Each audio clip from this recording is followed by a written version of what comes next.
I am bringing this matter because we've discussed this matter, and I recall the last time we interfaced with the police. We raised this issue. You find people who ordinarily should be moving with one police officer in a vehicle, moving with a lead car and an escort car. Balwana. Batere mbundu. Batya. Bali mu fear. Tuvula batambula neze mmotoka tuwali kirala. Batya. Ebikolo bakoze. What is the cost of that one lead car? What is the cost of that escort vehicle? How many motorcycles would we procure if we actually did away with those vehicles that you are giving to people who don't even deserve? I am saying this because I have seen people. You find officers in some institutions who are not even known by the public. The other day I was at Sheraton. I said, who is this coming? Police lights, vehicle, policemen jumping out of the car. Some lady got out. I didn't even know who she was. Now, if I cannot know who she is, so how can the public even know who she is? And is her existence a threat? No. For her, she knows who she is. For her, she knows who she is. That's why omanyi bano baagala nnyo okubala baagala nnyo obutaala okitegedde yensonga lwaki bakola bino just butaala just. Why are we wasting resources? Yes. Guarding people heavily when they should not actually be guarded the way they are guarded. I would accept there are those who you need to guard in that way, but not everybody. Yeah. Why should some people in some government institutions who are not even known? Anyway, there are people holding high offices, but they are not a threat. Why should they have a lead car? Then they have an escort car with, those are 6 policemen, by the way. So that is what I wanted to raise. We are actually wasting resources and you know, taxing the taxpayer heavily for no reason. That one vehicle, 2 vehicles you have deployed to some of these officers, I don't want to mention them here, would actually procure these 952 motorcycles that you're talking about. Not everybody deserves to be guarded the way you guard them. Yeah. And this is something, Chair, that we need to take up as a committee. There is a lot of wastage of resources, deployment of resources in areas that actually do not require resources. Thank you. Wow. Yeah, but the information should be brief. Yes. Thank you, Chair. I want to say it's not just bread. Yes, there are people in this country who do not deserve any kind of security, but they have them and they abuse them. We had a scenario in Mbale. Somebody had 18 policemen, 6 in each of his homes. And together with the local people, we petitioned and they had to redeploy them. But the question is why? These people end up misusing the force. I think to the Inspector General of Police, it is important that we know where the forces are being deployed. Now, who qualifies? Yes. Even these people now have now gotten another, I've seen some other deployments there.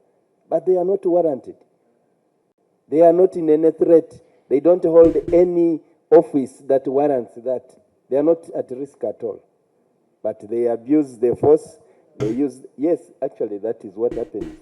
Because they are criminals, they want to intimidate others, do every wrong thing because they have the force around them.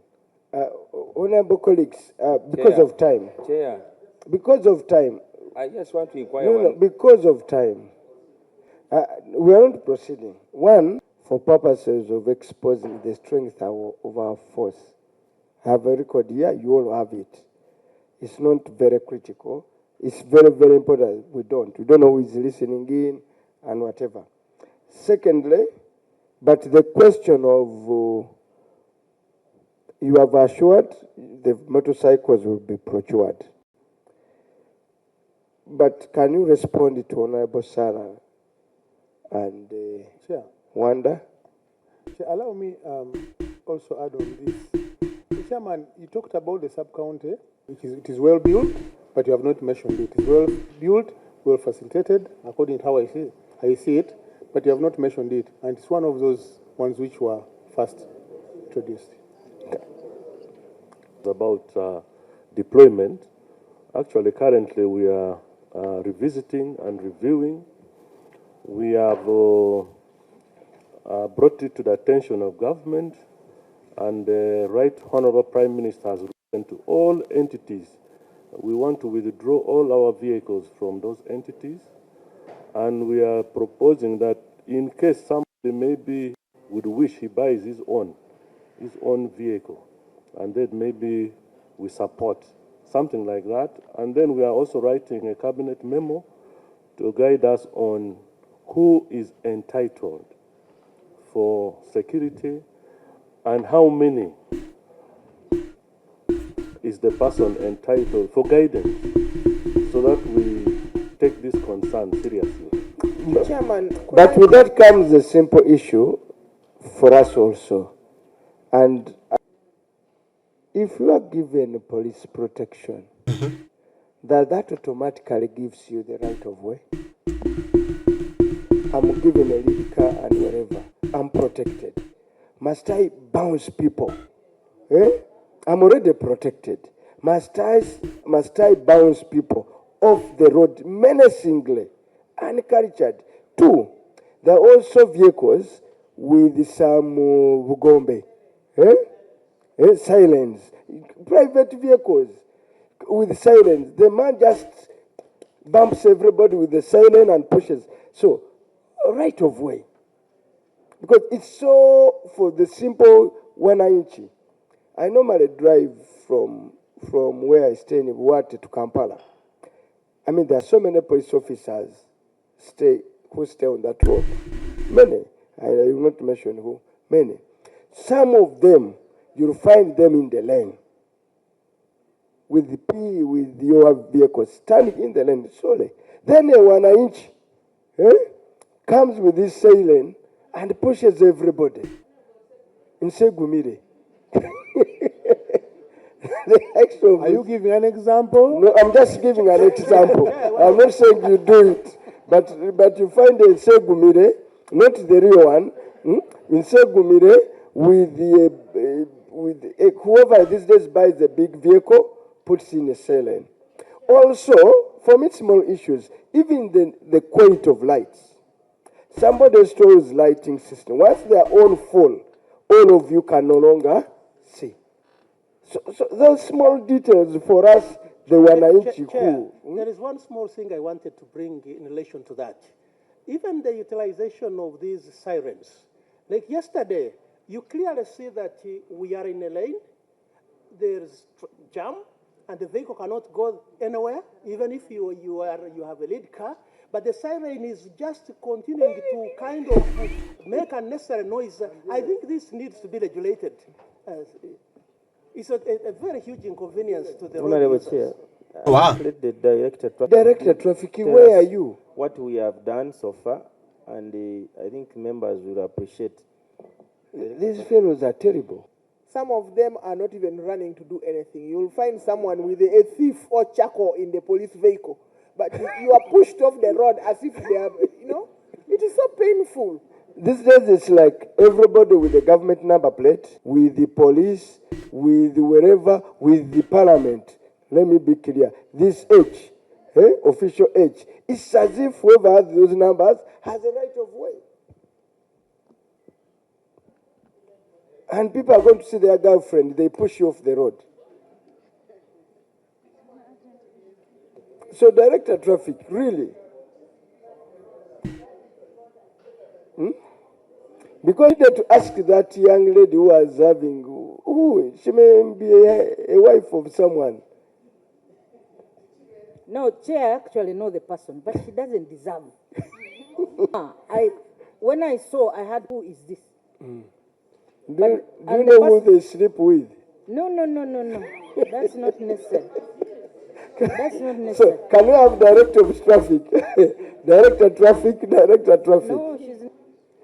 You may think we are cracking the other big issues.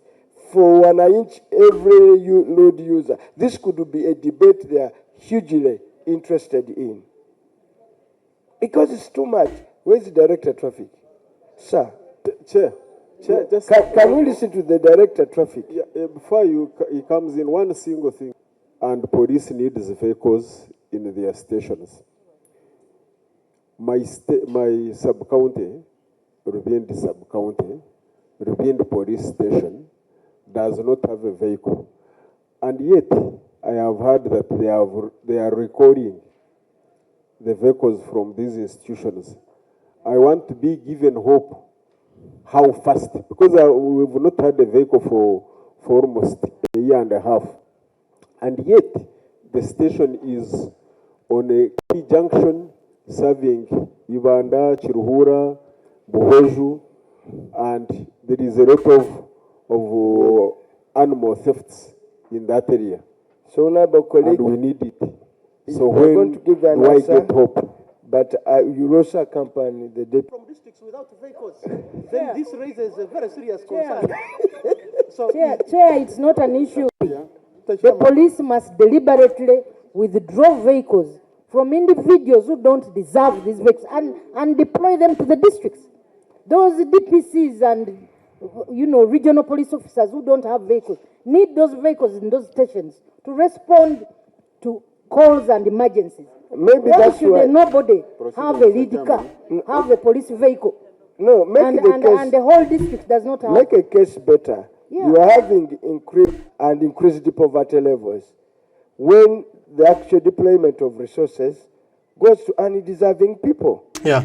So we are losing out while some people are living in comfort. Anyway, you can see this will head like of, Mitiana, Mr. Chairman. head You of, don't have a vehicle, and they don't then see. Kugonza's issue is important. That Basil is saying a sub-county to have a vehicles. Districts don't have vehicles. Mitiana. Mitiana doesn't have a vehicle. Yes, it is What a Basil TMC. says my sub-county here. Mitiana. Anyway, we go equity but majorly directed traffic. The public out there. That's why these cameras are now even tuning in live. It's something people are concerned about. Raising a pertinent issue, and very pertinent. The right of way and the law, how it guides us, has been abused.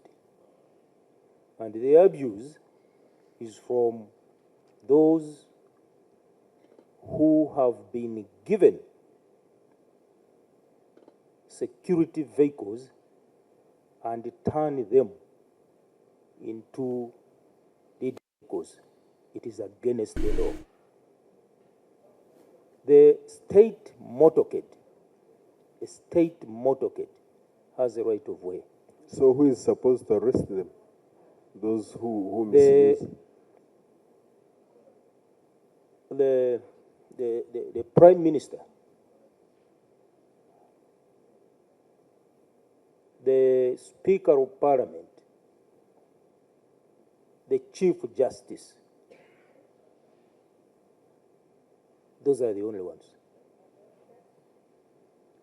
Then we have the emergency vehicles. And these are police and military vehicles on emergency. It's not that I have a police vehicle, it is on emergency. That's not correct. When will I know you were on emergency? I don't, as a director of traffic, I don't think anyone has a record, if you know where I stay, that I've ever jumped a queue. Even when I was coming, I don't park here. I park mine at CPS.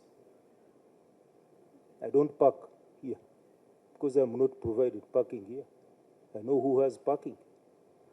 Now, I would like you to get interested in how these sirens are imported in this country. Who imports them? Because even here, members of parliament, whereas I applaud you for giving assistance in emergency response, because most of you have ambulances, and I thank you for having them to supplement the emergency response. But they also do have sirens and put on those beacons, and when you have not passed through the proper way of making them emergency vehicles, and they may not meet the standards of emergency vehicles, but you have sirens on them. We are considering, Honorable Chair, that the sirens are a security component and they should not be imported by anyone. Now, if you are to import, it should be someone that you are allowed to import, and then they are for emergency purposes. And there we can control who fixes and who can qualify to have a siren. But, honorable members, I want to assure you, this is something we can stop with immediate effect.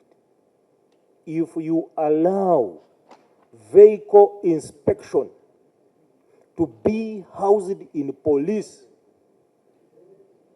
vehicle inspection, mandatory vehicle inspection, will remove all this garbage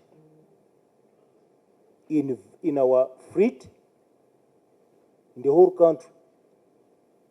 We shall remove unwanted things which they have mounted on our vehicles, and this mandatory inspection usually is done annually or twice in a year.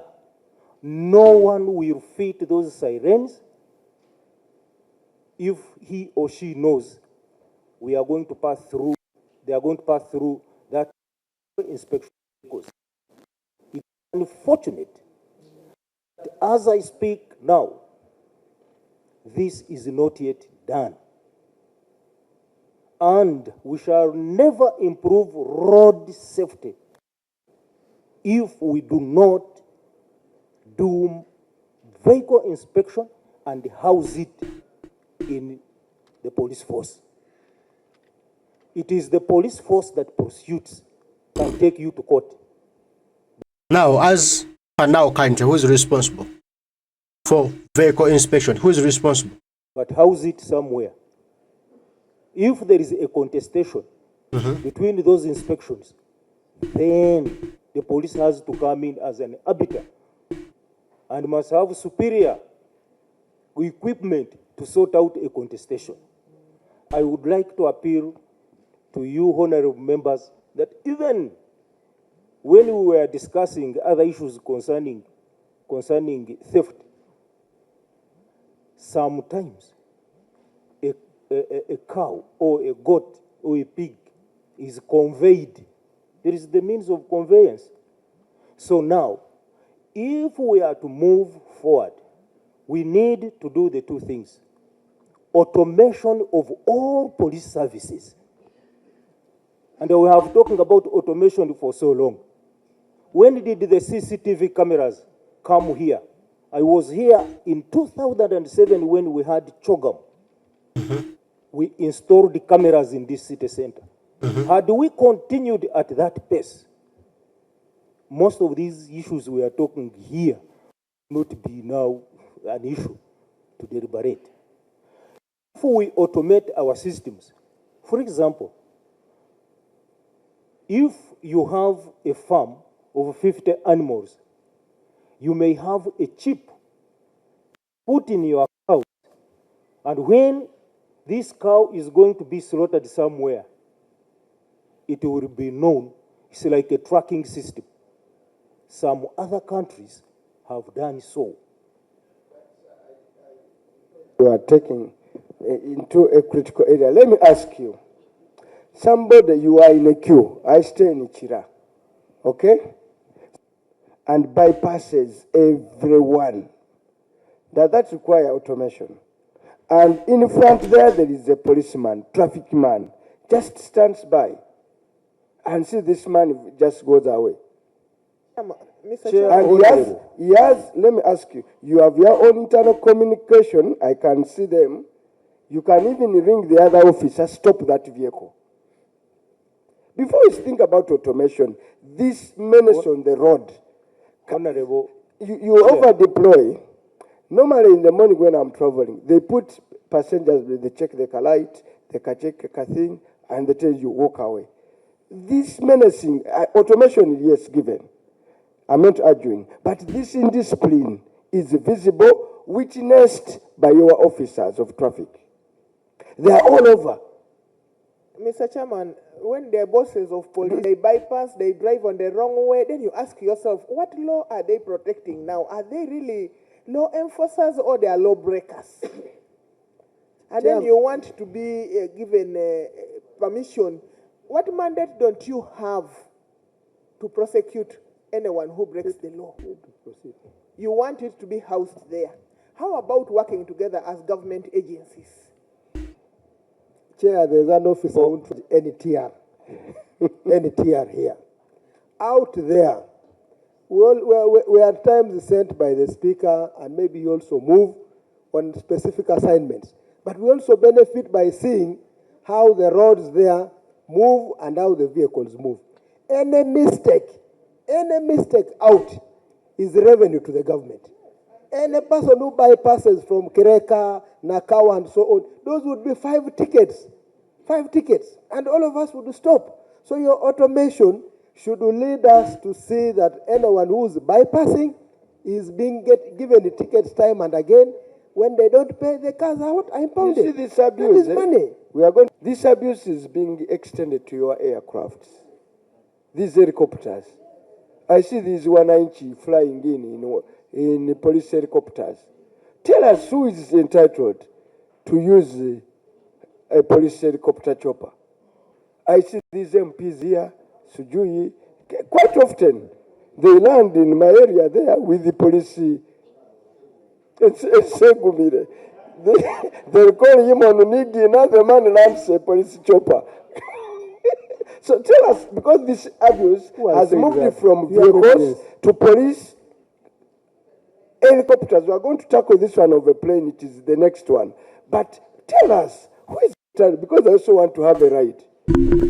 Who is entitled to have a police chopper? And what is the procedure?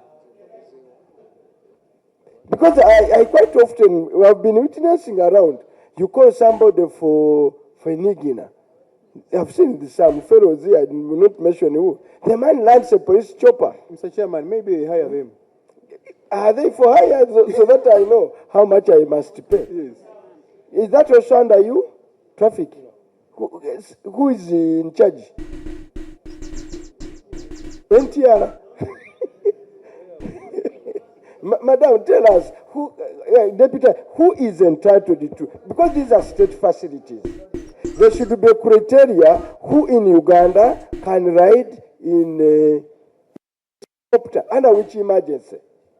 Which these days, we are going into campaigns. Quite often you will see these, I don't want to mention yellow fellows. Because fellow, you call him, he lands in... But yellow guys have got their own helicopters. Which one? Police. I see police helicopters. Are they also official motorcade? State motorcade? So, Madam, tell us, But that dressing, I'm Commandant Police Air Wing. Police helicopters are always hired and chartered by the MDAs, ministries, departments, and agencies at a fee. And that fee always termed as non-taxable revenue for the police. That money goes to the consolidated fund. And whatever happened to it, I'm not well versed, but that's the trend. Now, that's why even these school senior six, what are they called? The promos. They also come and hire a chopper. But also, is that the reason why we purchase helicopters? Also perform majorly police work. That is air surveillance, patrols, medvac, gas vac, maritime and aeronautical rescues, such and rescue, among the other exercises.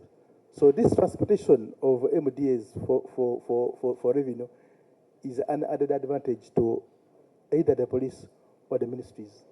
But majorly it is to do police work, search and rescue, surveillance, patrol, and police work or transportation of the police officers on duty. Mr. Chairman, sir, yeah, you hire those helicopters to those outgoing senior citizens. Thomas. Secondly, how many helicopters do you have, and at what fee do you hire them? You hire them in Kampala, go to Masaka. Is there a different fee? If I fly in Kampala, I pay this. If I fly in Masaka or Kabale or Arua, I also pay this. How do you charge? First of all, I'm not aware that these helicopters are hired. Okay, the accounting officer wants to address this issue. Okay, can you take it up? So that you get the official answers. But if you start taking all the videos to tell you what they do, then we shall take so long here. Okay, so now give us. There is a guidance to what is chargeable when you want to use police facilities, including choppers and boats. And there is a guide that we issue every year, adjustable to inflation, like all non-tax revenue sources. And the commandant has explained that's not our primary objective for having these assets of value, but we extend to MDS on a case-by-case basis. So it's not that we are doing business of hiring choppers to raise revenue. Thank you, Chair. But Chair, supposing there's an emergency and the chopper is supposed to be used, and then it has been hired, what happens in such a situation?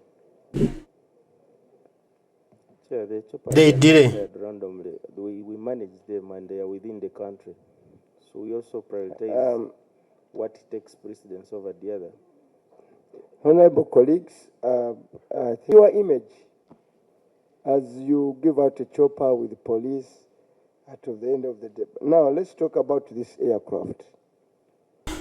You bought an aircraft at a cost of $7.8 million,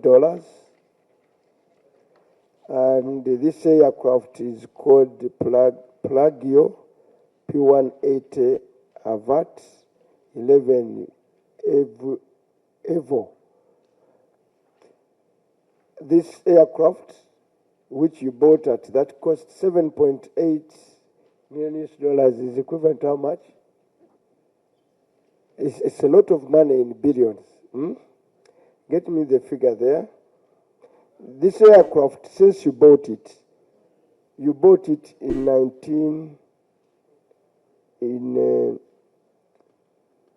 2019. It has flown for only 117 kilometers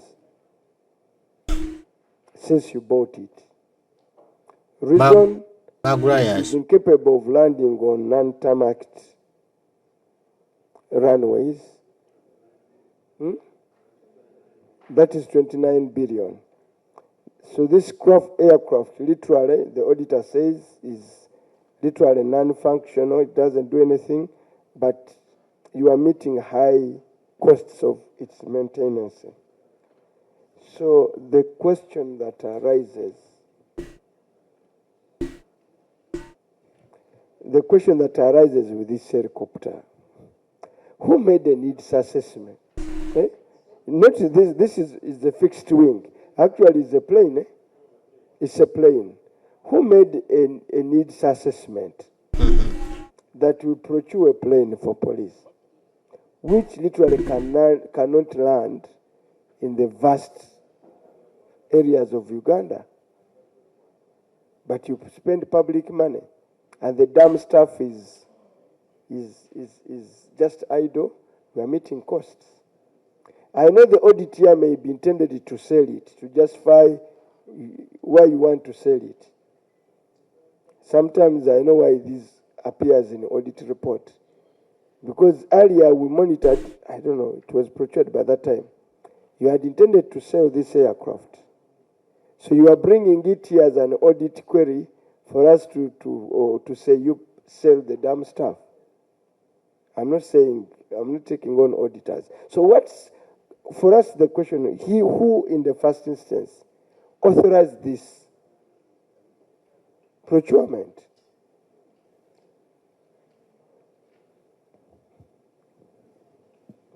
Chair, all assets spend on the assessment of what is required as capabilities for police.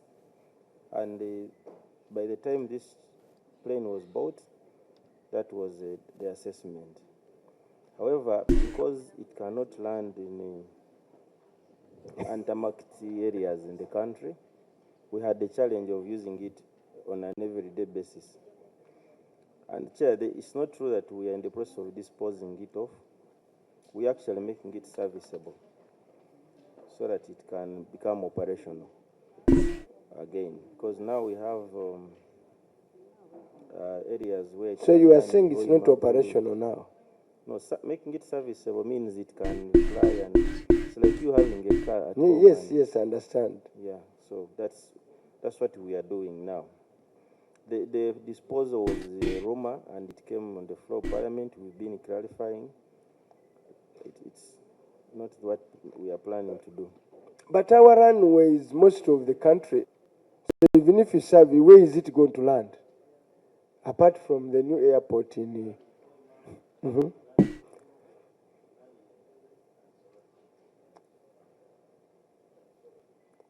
And Kisoro.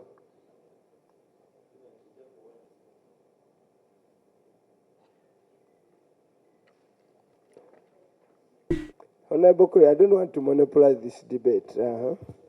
This was an asset. You rightly asked that who made an assessment for the purchase of this aircraft. But the way the PS is casually responding, to him there is no problem to spend 29 billion, and an aircraft moves from 2019 to 2025. Those are 6 years. And if it has moved for 117 kilometers, that means every year it moves 6 kilometers. So if you get the 29 billion and divide it into 6 years, you can divide every and month. See, yes, divide Every into month. every month, every week, every day, and every second. How much the country has lost on purchase of a 29 billion aircraft. And to the PS, it is business as usual. For him, he's comfortable. To move 6 kilometers a year. A year, 6 kilometers a year. And that is why he tells you we have an aircraft here, where casually. To him, it doesn't matter. Service it. So we service it, even if it doesn't work, we have money, we can service it. But he's the same person who cannot even provide a motorcycle to Zimbabwe. We don't have motorcycles, not even a bicycle, not even a wheelbarrow. So for me, I'm very uncomfortable, Honorable Chair, to the PS, for such a matter to casually respond. How many motorcycles would we have bought using this money, the 29 billion? Let him tell us, how many motorcycles would we have bought? So, Chair, this cannot be left at this. Chair, to add on Wow. that, I would like to know from the PS, did you personally go and inspect? Because like my colleague is saying, the vice chairperson, that you answering casually, how do you spend a lot of money on such an aircraft, knowing that the conditions we have in Uganda, they don't allow?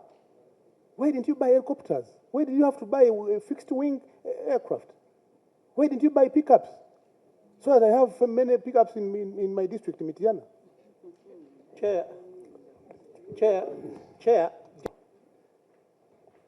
Chair, have an asset that is depreciating. You all know depreciation. I don't know what rate has been granted for its depreciation, but it is already wearing down. Why wouldn't this be one of those we would be hiring out there as we look for those who can partake of it? Otherwise, maintenance costs and operational costs for this aircraft, all of us can agree it's running out of hand. Let this thing be parked at the airport there and people, tourists use and so on and so on. Maybe we might recover something. We might recover something. Even the PS is laughing. Because for all intent of purpose, the seating capacity. 14. 14. Including the crew. Including the what? The crew. The crew 14. So the crew is no matter how many? 2. So you bought a damn stuff that literally takes 12 people. 8. But Chair, government works on the principle of... Who was the head of procurement of this nanny? By that time, who was the head of procurement? Is he around? Chair, let me answer that we work on the principle of continuity. No. Therefore, you inherit assets and liabilities. No, there was a procurement officer by that time when this was procured. We want to get this fellow. Mr. Chairman, let PS answer our questions. And I have a CID officer here. So for us, we continue from what is handed over to you, and you continue. No, but who was the procurement officer? Honorable Chair, the PS should not take us for granted, person to holder. When an activity is done, much as we are the PS now, if something was done by somebody else, that person would answer for themselves. So if they ask who was that person by then, you cannot say continuity, we all know. But I mean, they're asking a specific question. If somebody carried out an activity, I mean, you must say, because this is accountability.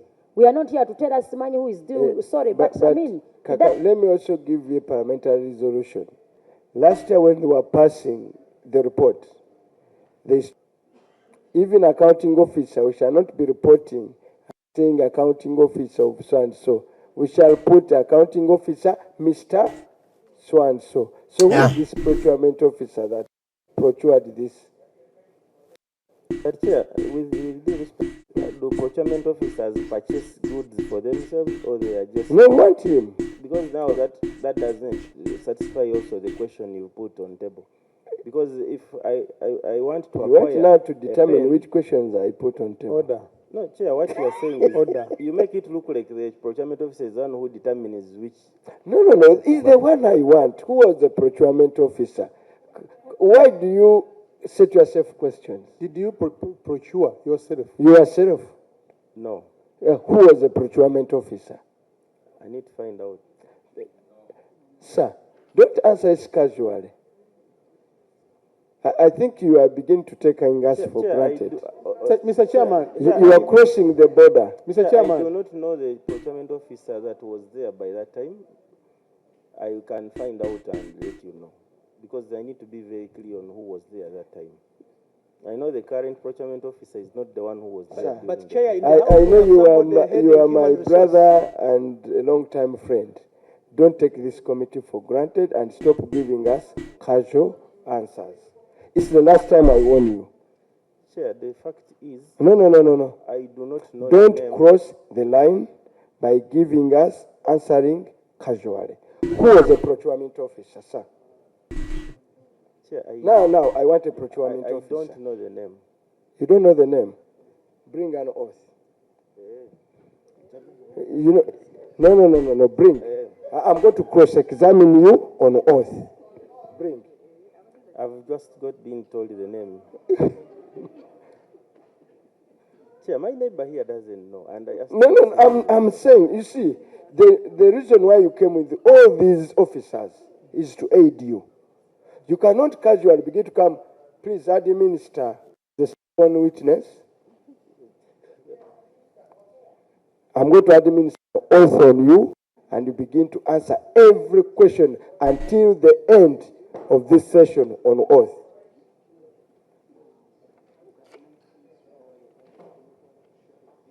Chair, with your indulgence, the fact that he knows the name, I request that for this one you stay the issue of the oath, and he gives us the name. Just if he happens to behave the same way as we do proceed, at least you put him on oath. But for now, I request that because he has been really, much as he has been up and down, but for now you can.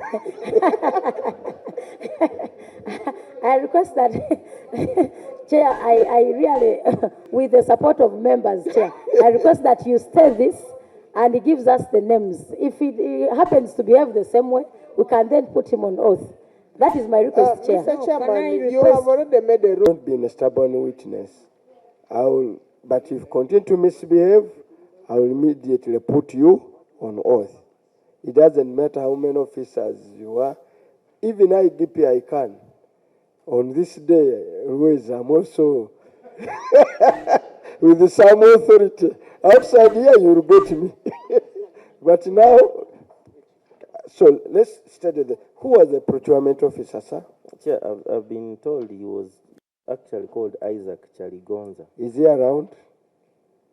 I think now he's in Minister of Finance. You see, this is why we want to go for these people. They create these wastages and are moved to more Jewish position. Who is Isaac who? CID? CID. Get Isaac Chaligonza today.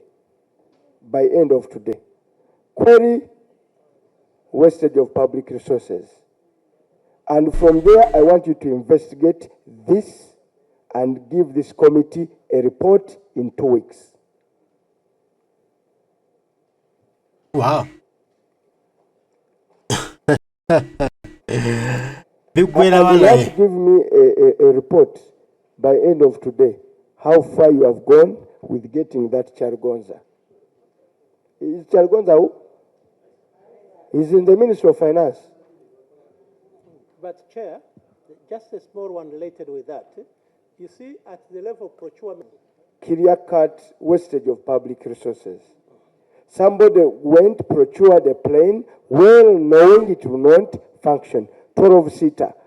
Is it 12 crew? 12 capacity crew, including Nani, crew members. If it was a fighter jet, we would say it's okay. But for aviation purposes, was it an ambulance? Was it what? And you spent 28 billion.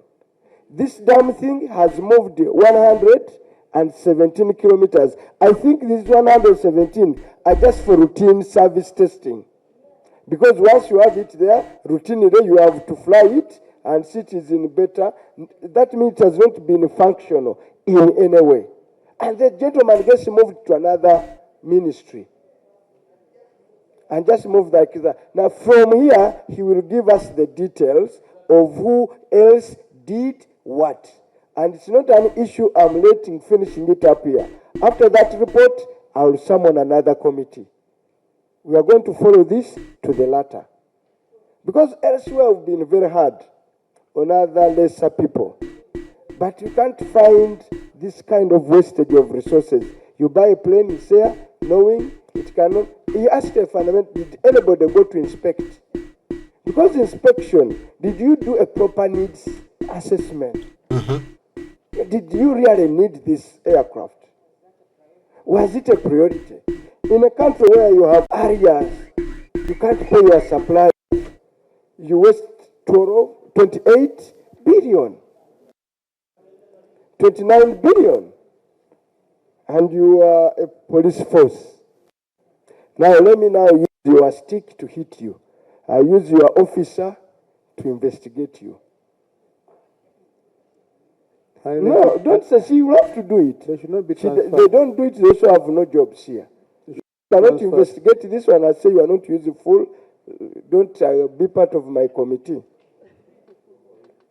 Oh, for redeployment, they will send me. They will give me more officers here.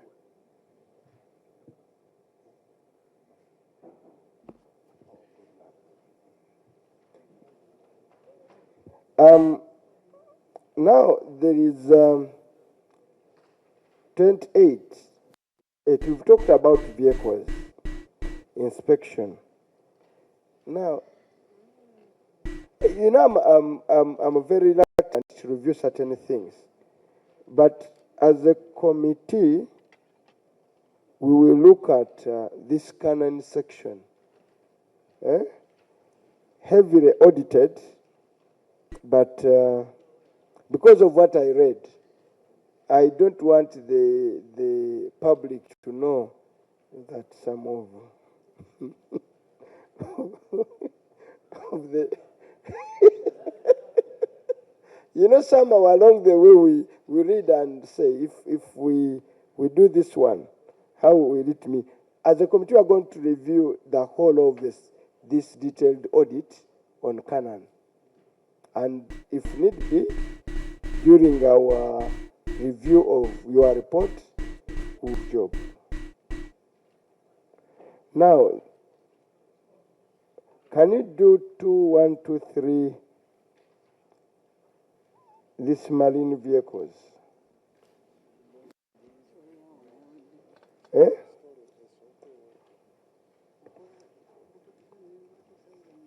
Mr. Chairman.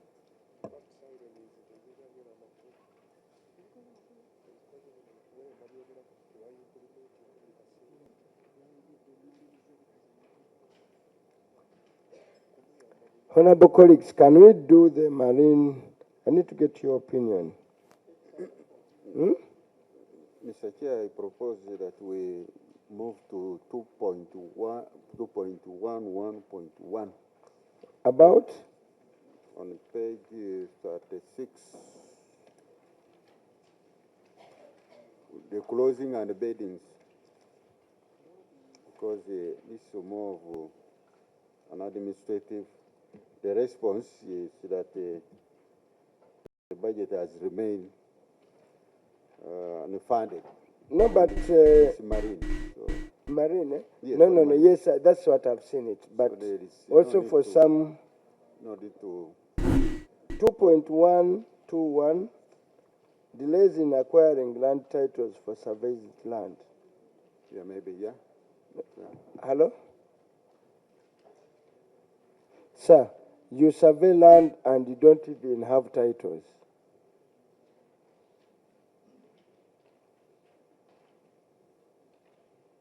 And we've spent 1.15 billion. Have you seen it? Page 28. I observed that Uganda Police Force had surveyed 118 parcels of land by 2021 with the various parcels of land in the estates of the surveyed. Cadastral surveys and titling ongoing. However, I noted that 3 years later, land titles for the parcels in question have not yet been obtained. I further observed that the Uganda Police Force had spent 1.1 billion between 2021 and 22 on cadastral surveys and titling of additional parcels of land over the years before obtaining the titles for the initially surveyed ones, as shown in the table below. So you've spent all this money and no land title. Deputy IGP, much as it is the accounting officer. Really, this is.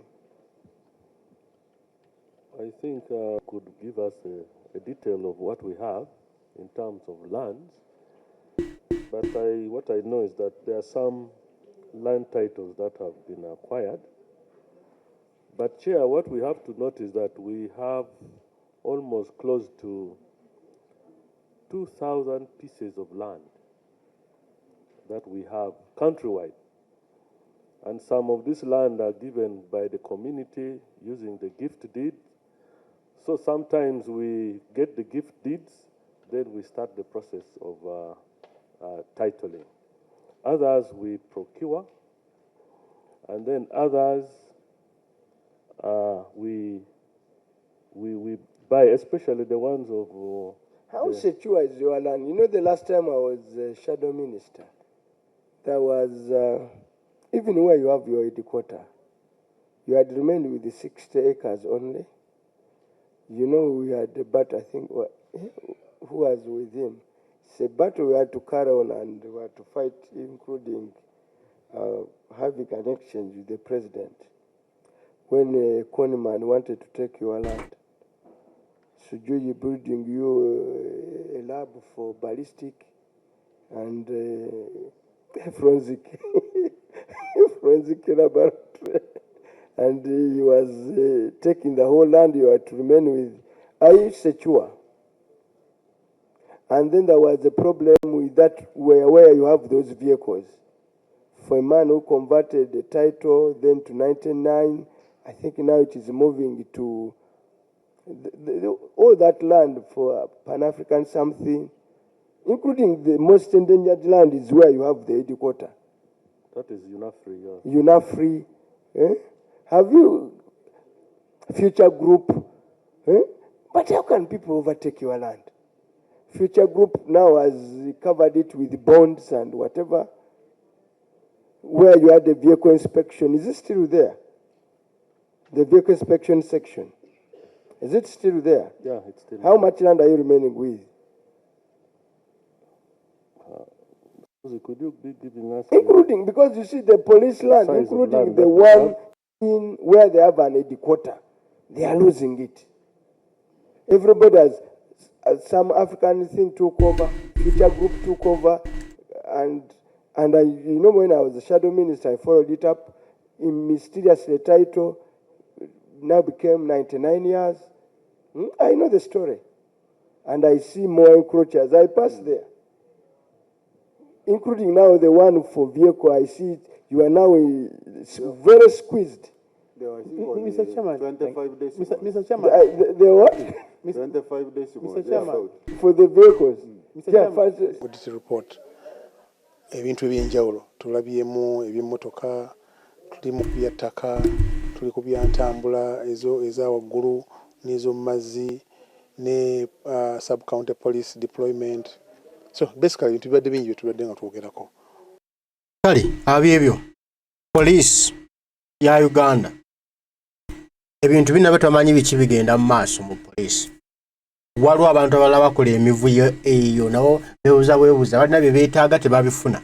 N'atwala ebibonyonerwako ssente empitirivu obwanana n'obwanana okulembeze bwa waggulu. The leaders bakola bakozesa omulimu omukisa guno ne bakola bbe ebyabwe bafunamu expense y'omuwoomusolo. Byonna byetaaga bukulembeze bulungi bwannamaddala. Yes. Abo bonna abakulembeze abakyamu batafaayo eri biki bigenda mu maaso mu ggwanga biki bigenda maaso mu institutions tebaviirako eggwanga okufiirwa ensimbi.